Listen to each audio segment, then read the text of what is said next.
any time about the detail. But look, it's just on 11:05. I think we may as well get started. We've got 21 participants, so that's great. Welcome, everybody. I know most of you. But for those that I haven't met, I'm Lucy Sharman. I'm the Sustainability Manager for Lendlease. But for my sins, my previous role was Green Roofs and Walls Officer at City of Sydney, so I know a lot of the City of Sydney folks as well. I just wanted to start out, so Peter is running the show from UTS, but I wanted to start out just doing a quick introduction around the grounds. Fraser, do you want to start with you? Mute, yes. I work with Peter at UTS. So I'm the old one who tends to get in the way and make everything harder for everybody. Pete, this is definitely Peter's show though, and he's been fantastic running it. I mean, to be fair, Fraser, too, you have quite a long history of doing research with City of Sydney and with Junglefy and Lendlease. So, yeah. Yes, since about 25 years now, we've been working on the relationship between plants and air quality. That's our speciality. We're now branching out, obviously, into other fields associated with urban green infrastructure as well. Yeah, we've got a long history of plants and air quality, though. Great. Peter, do you want to introduce yourself and Robert? Sure thing. So my name's Peter Oger. I work here in the Faculty of Engineering at University of Technology, Sydney as a Australian Research Council Fellow in Environmental Engineering. Robert Fleck here is a PhD student, also within environmental engineering, looking at how we could research the benefits of green roofs, and this project's been perfect for that kind of thing.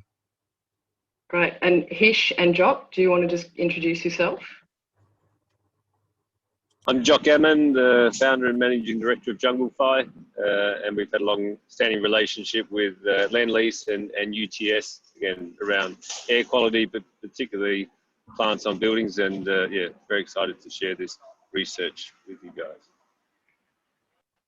Hello, my name is Hisham Alamuddin, and I work with Junglefy as a research manager, among other different roles, and we've been working with UTS and Lendlease to really make the Darramier House research happen and get underway. Great, thanks guys. Do you want to drive Peter and up to the third slide, I think now? So I just wanted to give everyone a little bit of background. Next one, thanks.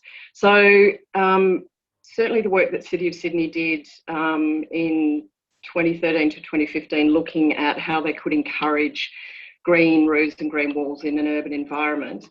That research looked at a lot of different things. What were gaps and barriers to people installing these? And one of the pieces of information that came out of that work was identifying a number of research gaps. So there's some really significant research being conducted overseas on the impacts of benefits of green roofs, and lots of great work coming out of Melbourne University.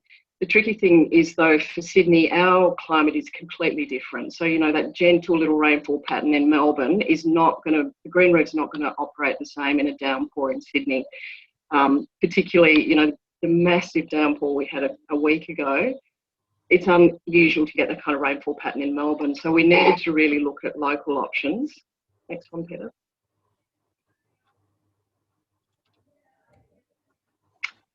And so the opportunity came up because Lendlease was building two practically identical buildings on Hickson Road. So they're both 9-storey, they both have essentially the same footprint. The building on the right, which is International House Sydney, had already been built and just has solar PV. And Damaroo House was in the process of being designed when we convinced them, Lendlease, to actually put up an integrated green roof and solar PV system. So therefore, we had this absolutely perfect opportunity to compare those two roofs and see whether you could get environmental benefits off an integrated system and then use International House Sydney as a control roof. So next one, Peter. Essentially, we approached City of Sydney as a partnership between Lendlease, UTS researchers and Junglefy, who were the designers, installers and maintenance team for the green roof. And the grant proposal went into the City of Sydney's innovation grant round, and we looked at 4 main research questions.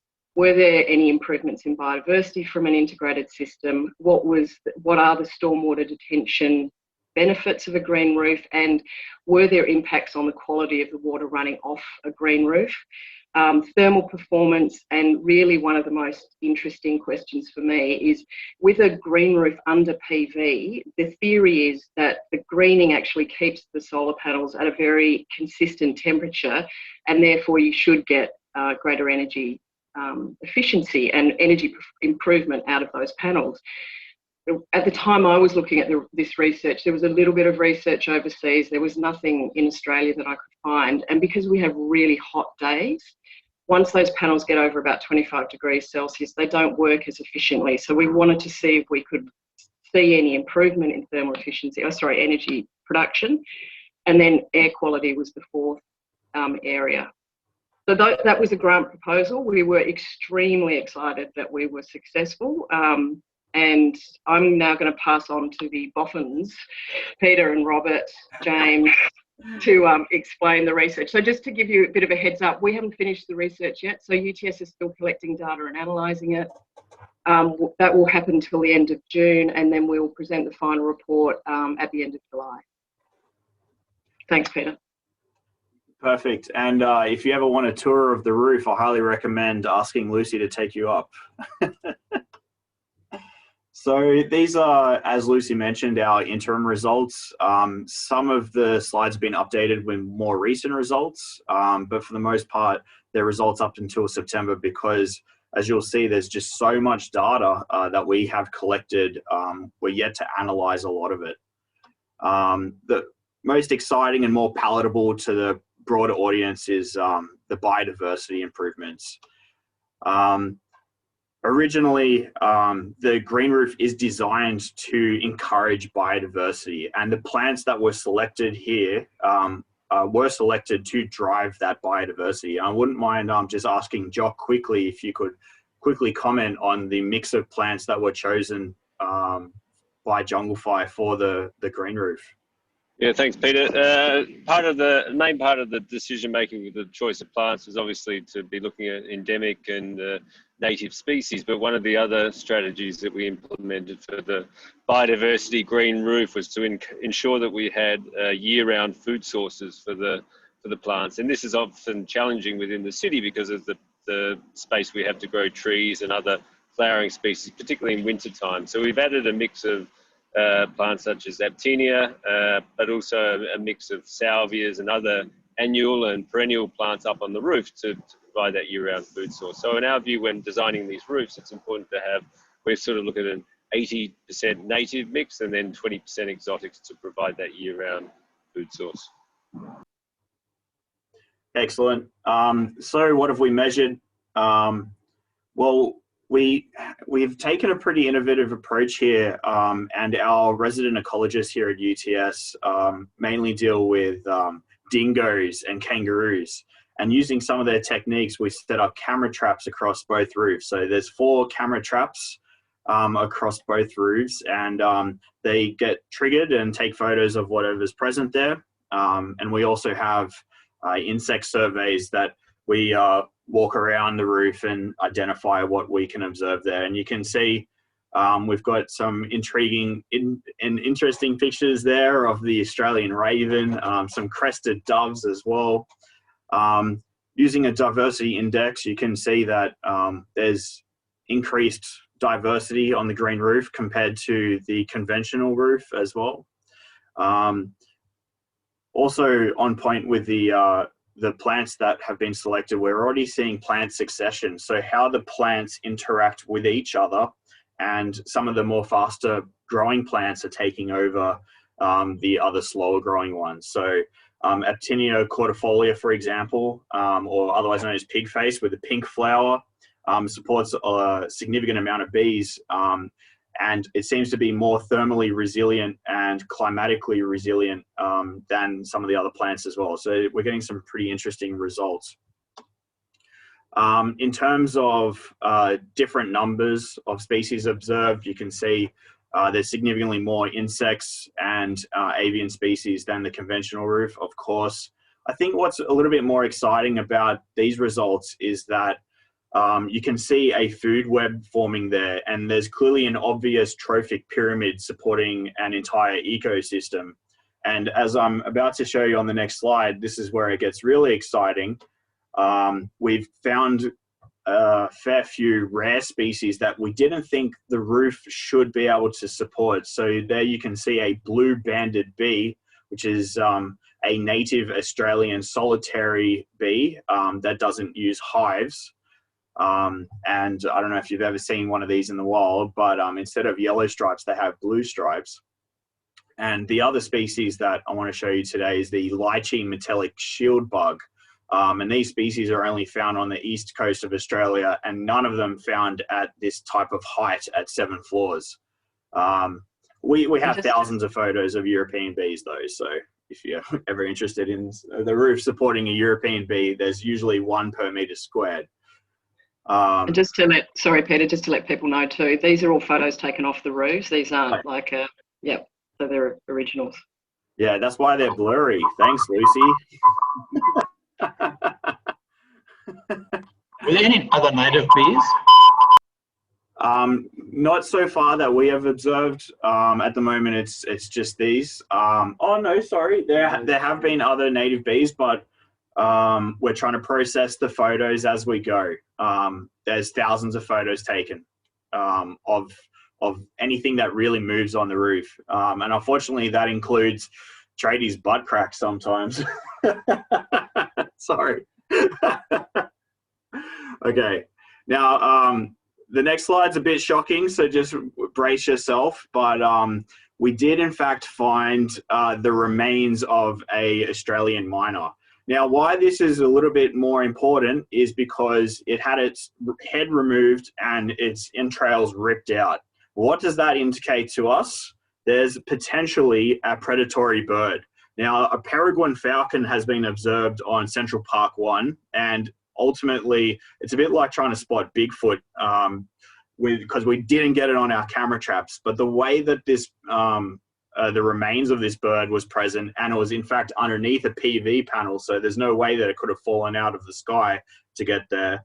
It indicates that we have a predatory bird, and that indicates to us that we have a complete trophic pyramid present on the roof. It's very exciting.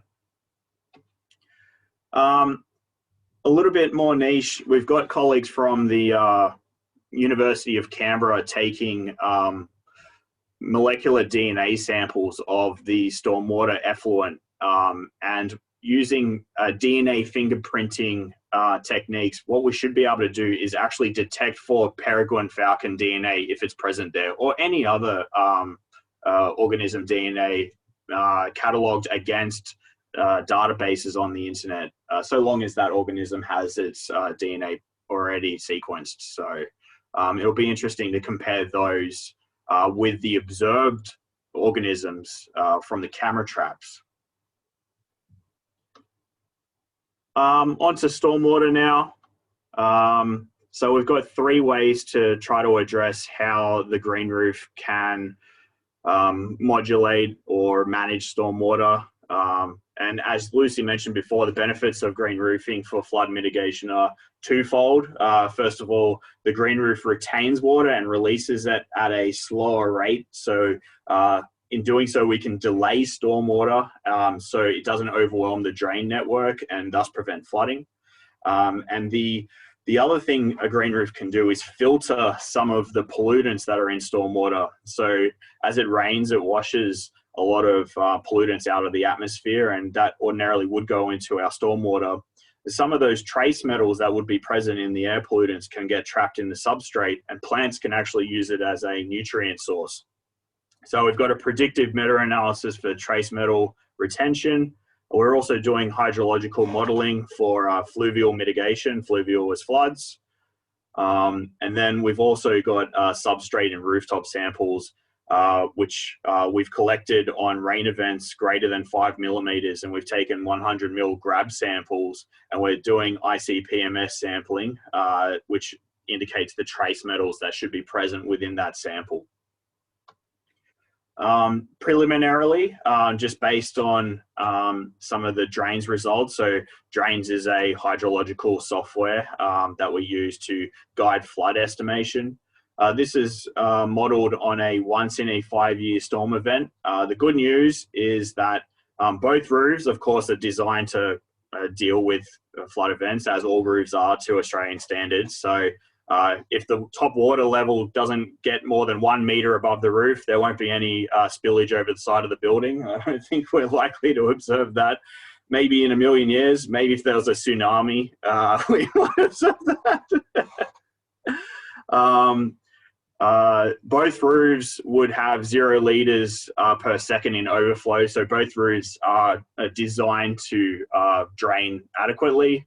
But the really exciting result here is that the outlet flow from the site on a 1 in a 5-year storm event, on the green roof, we'd have 7 litres per second compared to 634 litres per second on a conventional roof.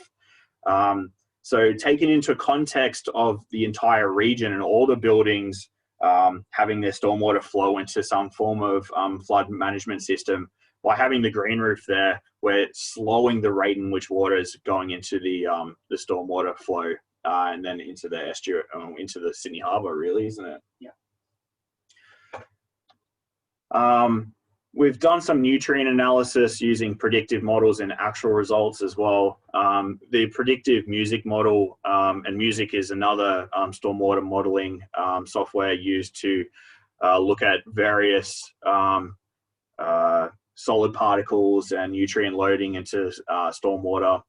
Our modelling would indicate that the green roof would actually remove some of these nutrient loadings, but admittedly the models are based off runoff off streetscapes, so it's assuming that there's fallen leaves and things like that that would lead to the nutrient loading. In our actual results, we do have increased phosphate and nitrate in this stormwater compared to the conventional roof. This makes sense because the green roof does have fertilizers in it and nutrient, but it is a brand new green roof. So the green roof is likely to stabilize through time, and there'd be less nutrient loading in the stormwater.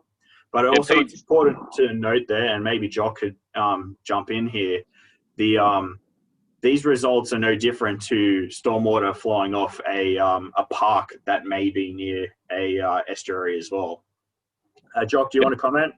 Yeah, just in regards to the fertiliser strategy. So obviously during the establishment period, we have a higher fertilising strategy.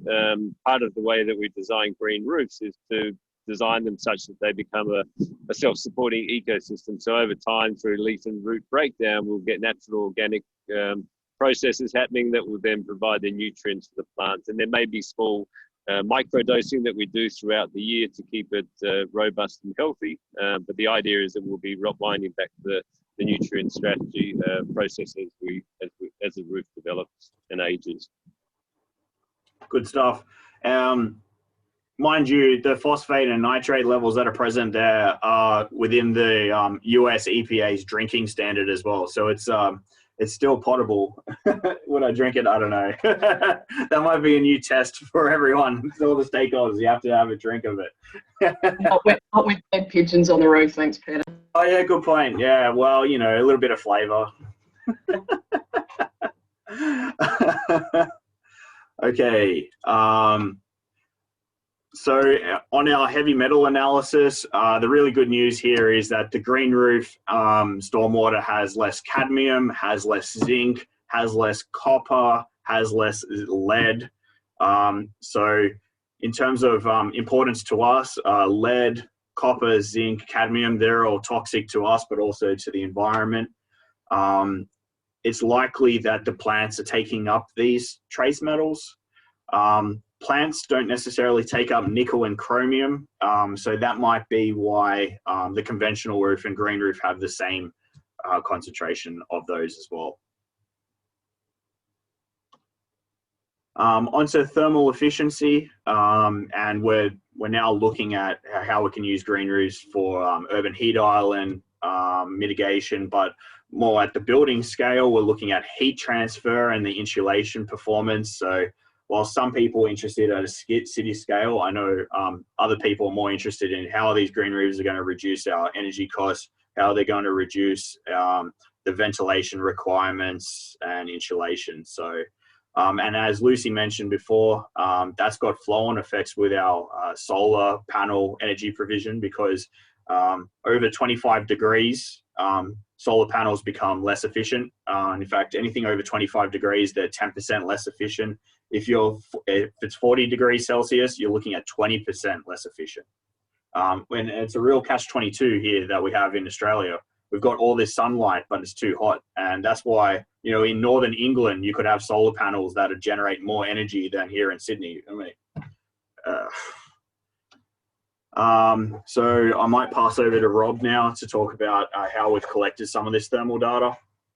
Cool. So a little bit of technical information. For the thermal data collection, we have used a thermal imaging camera from FLIR Australia, which were the photos you saw in the previous slide.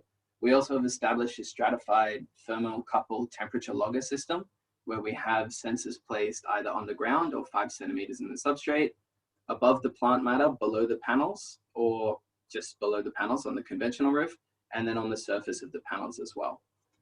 We are also collecting data from the Sydney Observatory Hill Bureau of Meteorology weather station, and we have 2 AQI micro air quality monitors on both roofs for point comparisons, which collects dew point temperature and relative humidity.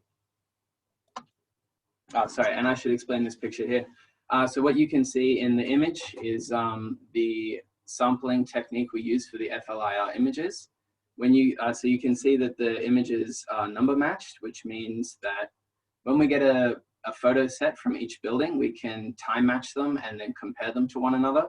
So in photo 1, you would have the surface of the panel. In photo 2, you have the surface of the floor immediately below the panel, whether shaded or sunlight.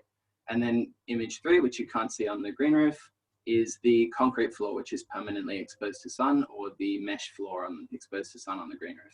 So by doing this, we have point comparisons between the 2 buildings.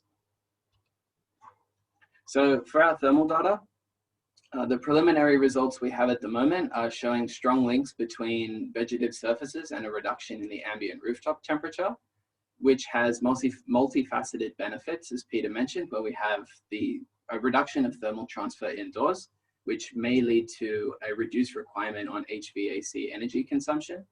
And we then have a heightened PV efficiency due to the cooling effect of the plants, maintaining that 25 degree or less than 25 degree optimum for the panels. We're still processing the data, as we have currently over 60,000 individual time-matched observations between 6 sensors over 2 buildings. And that number is just going to keep increasing. Pretty much. How long are the sensors? We're going to keep them there till another couple months. So we'll be looking at 100,000 time-matched observations by the end of it. So a little bit more on the technical design for that stratified thermal sampling I mentioned before. So we have one set of sensors that are placed above the panels, which gives us the surface temperature of the panels, you might say. Then we have the radiant heat output below the panel. So we have a 10 to 15 centimeter gap between the sensor and the bottom of the panel. And this will record the radiant heat that comes off the bottom of the panel, and also the cooling effect of the airflow moving below the panel. So we can get a temperature differential between the top and the middle. And then we have the ground, which is either the surface temperature of the building, which would just be the shaded aspect, so anything under a solar panel, or the cooling effect of the soil.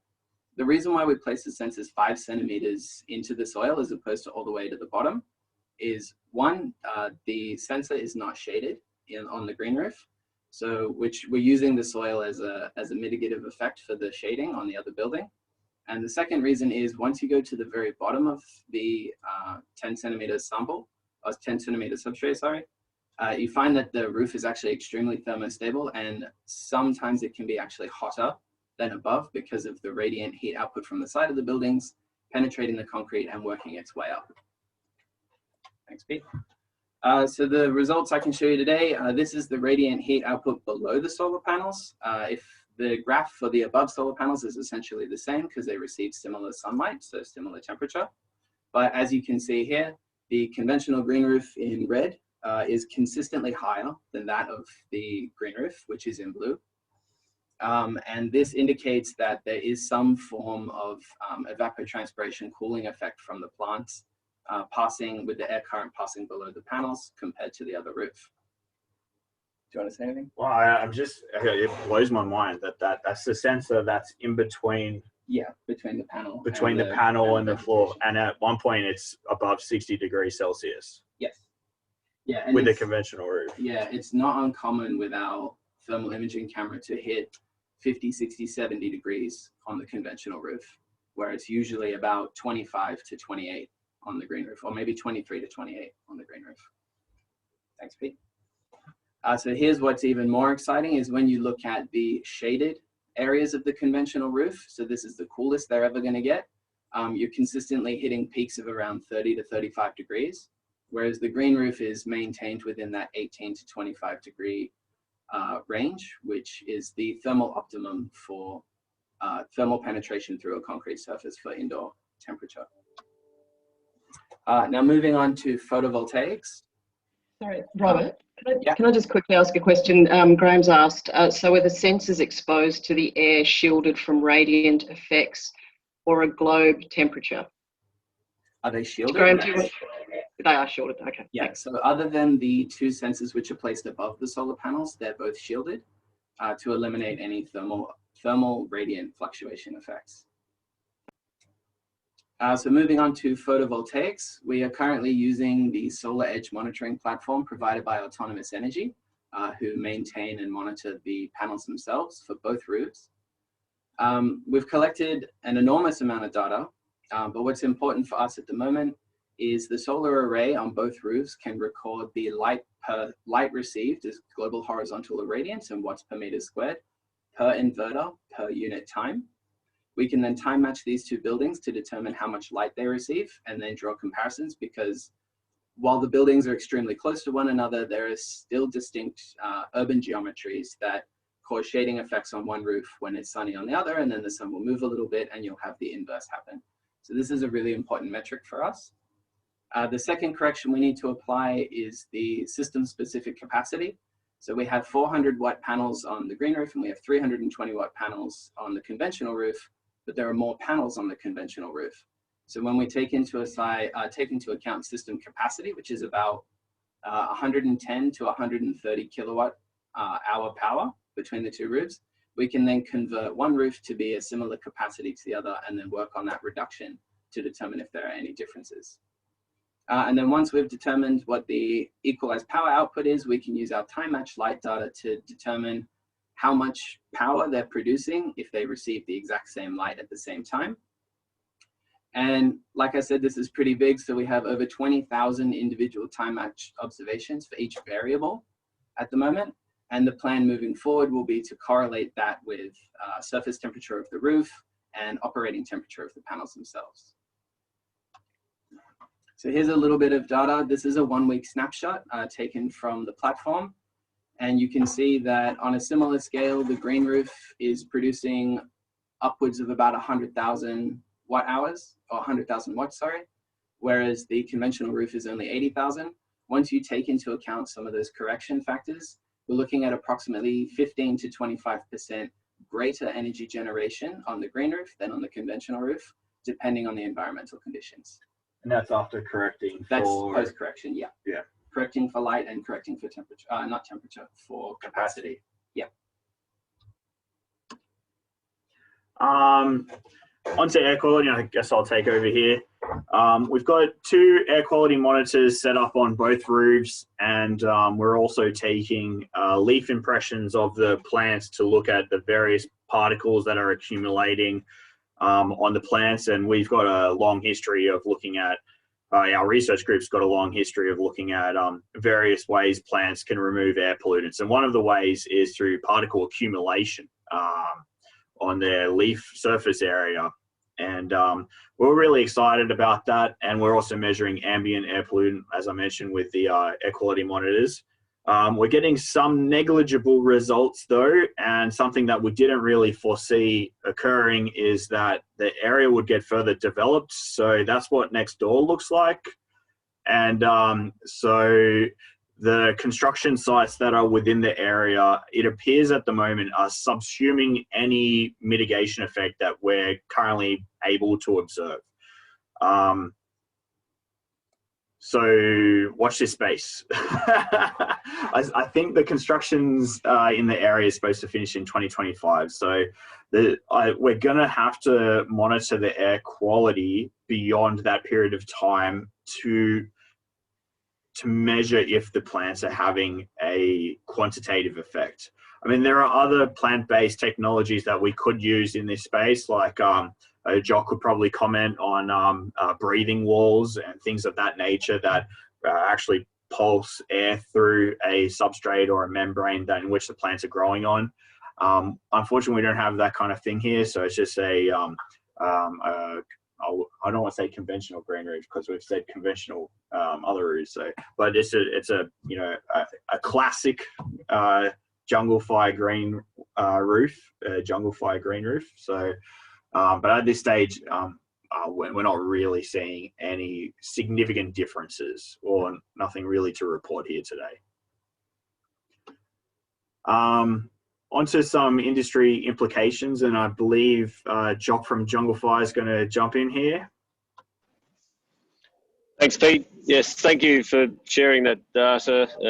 As it's, as everyone I'm sure attests, it's really fantastic results that we're getting beyond expectations, particularly around the biodiversity, quality of runoff, and the performance of the solar panels. And when we compare it to other projects around the world with research, it's far exceeding the outcomes there. So well done to everyone involved on that.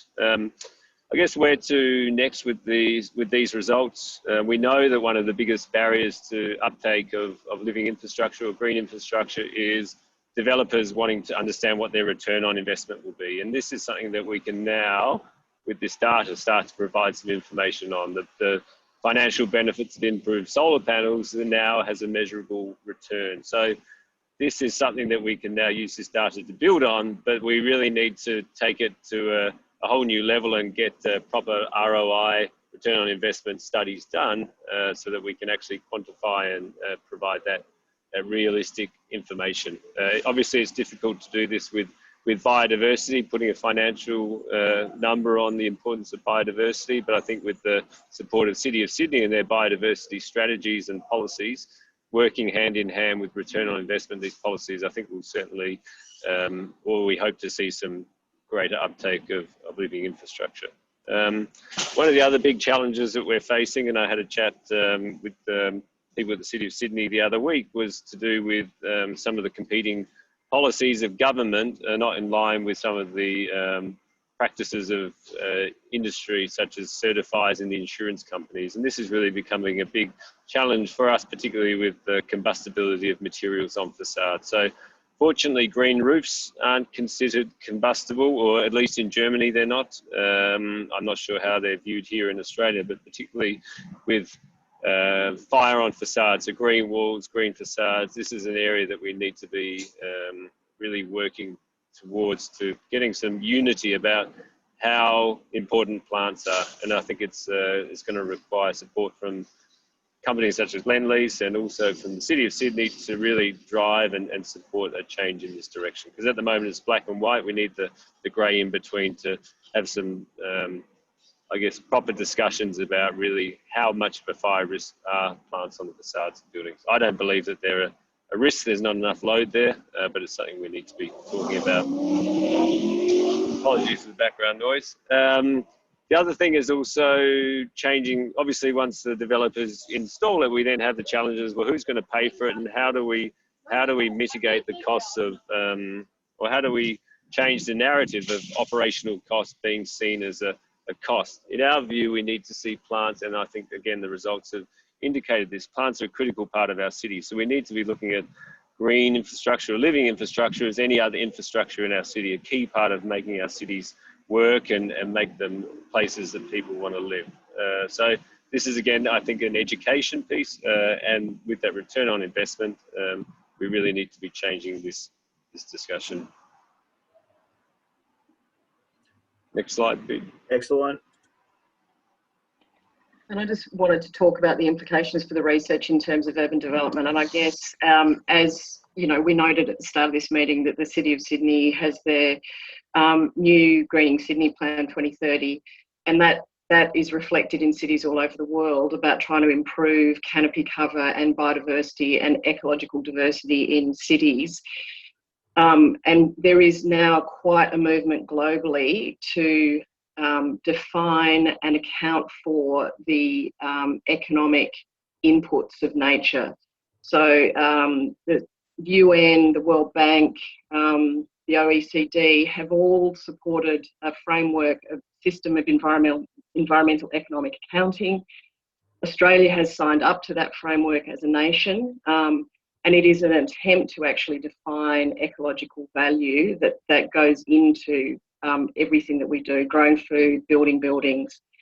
In a local context, the Green Building Council, their latest Green Star certification has a nature category, and there has always been some parts of that certification that related to nature, but the interesting thing about this new version is it's not just the greenery or biodiversity on a building or in a project, it's how that connects to networks within that area, how do water flow in and out of your project beyond your boundaries. And so there will be a real focus on how do we get these kind of urban biodiversity hotspots to link in across cities and across urban environments. There is a real push internationally to look at natural capital accounting, which is, again, one of many actually frameworks of trying to account for the economic value of nature. And certainly what Lendlease is experiencing is both investors and the community an increasing interest in biodiversity values and ecological values and a richness of that ecology that we're in those communities that we're working in. So there is I think we probably are all aware there's a real shift towards nature-based accounting and understanding that more. And so just a final slide about where we're up to now. So as I've mentioned, we are I say we, it's not we, it's really Robert and Peter and their team.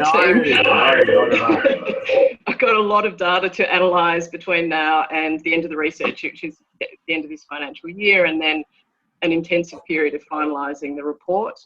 I think to Jock's point, what we're really interested in looking at next is how do we articulate that return on investment? How can we say that, you know, if we can confirm improved energy efficiency or energy generation from those PV panels, what is the cost of that? What's the cost of the thermal benefit and insulation? What is the potential cost to nature or an improvement of nature from green roofs? So we really want to try and articulate that more.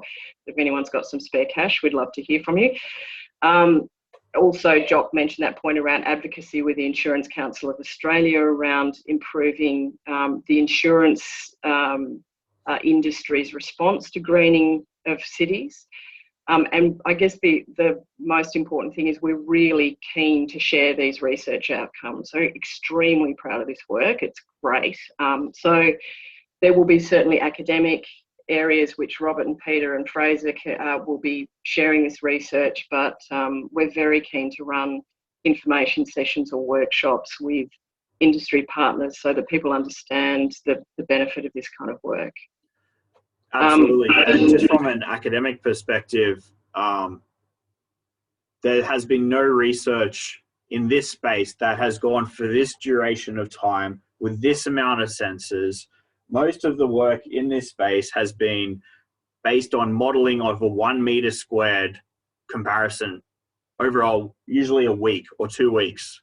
We've gone on for, and we will be going for 12 months on this space. And as you can see by the amount of observations, it's one of the most comprehensive studies ever to be conducted on green roofs, let alone the perfect once in a lifetime opportunity of comparing two identical buildings next to each other. When Central Park went up across the road here, everyone was saying, oh, how good is it working? We actually couldn't compare it to anything because there wasn't an identical building without green walls. So we've never been more excited about any project that we've had the opportunity to work on. Yeah, and it's been a total delight to work with you guys too. It's been great. So I know there's been questions going as we've gone on. Does anyone else have any questions or clarifications they wanted to ask? Looks like Fraser's doing a lot of moderating. Thanks, Fraser. Trying to keep up. Hard questions, though. Thanks for the questions. As always, when we present to industry, a lot of things turn up that we hadn't necessarily considered before. So the input from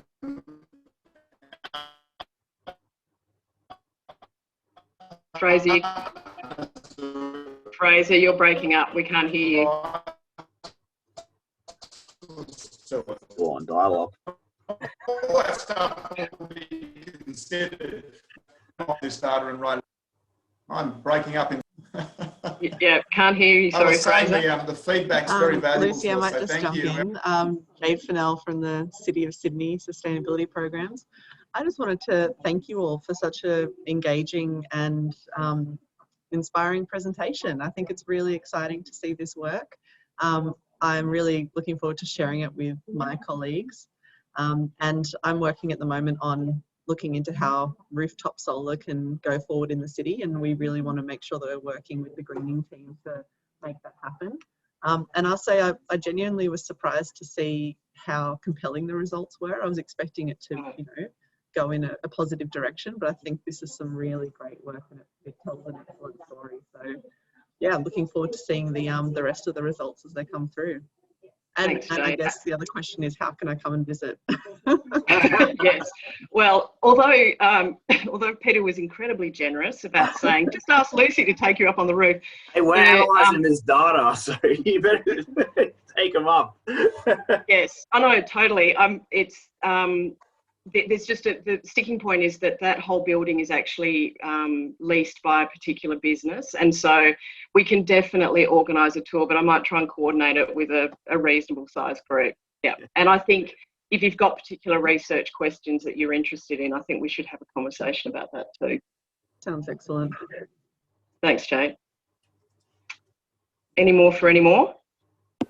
Yeah, just wondered, Nadia here, just wondering if you're aware, Peter, or if any similar research has been done for the Perth climate. I mean, you mentioned obviously that seems to be the first of its kind, but a couple of years ago there was I think it was a not-for-profit or something in Perth that was quite active in that space. So I'm just wondering whether you have any connections with them, or what the latest is. Not so much Perth. We've been focusing on South Australia because of their push for renewable energy in that region. But Rob, do you know if any green stuff's happening in Perth? I have academic connections in Perth, and they're aware of us doing this project, and none of them brought up that as an academic topic.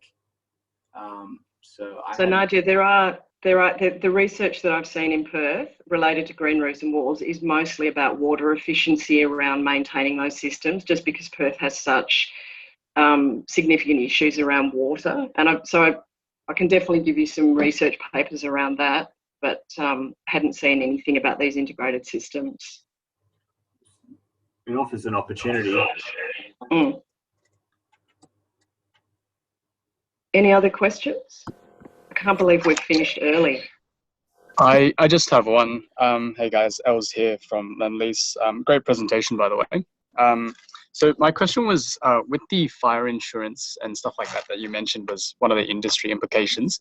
With PV on the roof, is it typically considered by most insurance companies to be a lot more risky, just given the fact that, PV historically has had, been attributed to roof fires, that sort of thing?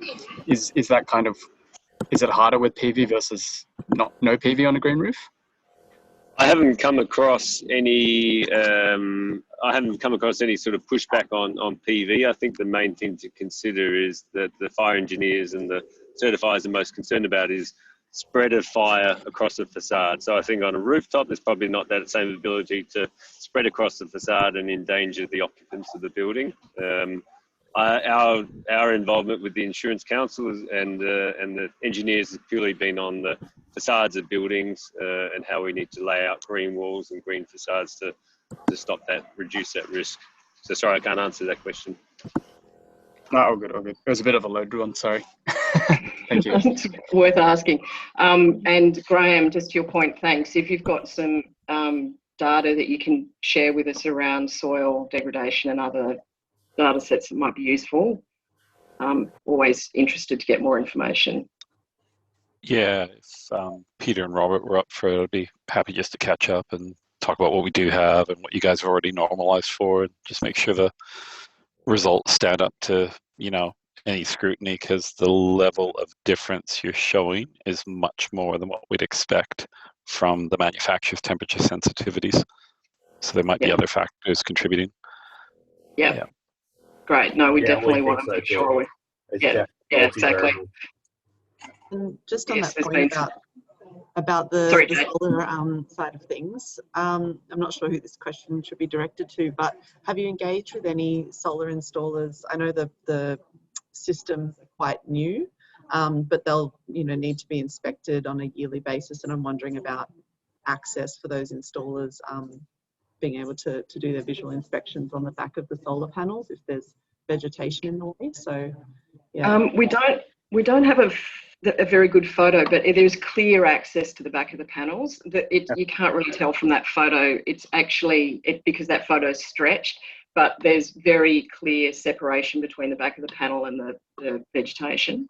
The plants are maintained so that they don't go higher than 400 mil. Yeah. And then the panels are set up on frames that they, I think it's about, over 400 clearance behind, and then there's 400 millimetre walkways between each of the solar panels to solar panel arrays to allow maintenance to get between there and wash them and do those inspections. I can send you some photos too, Jade. Or, or take you up at some point. Yeah.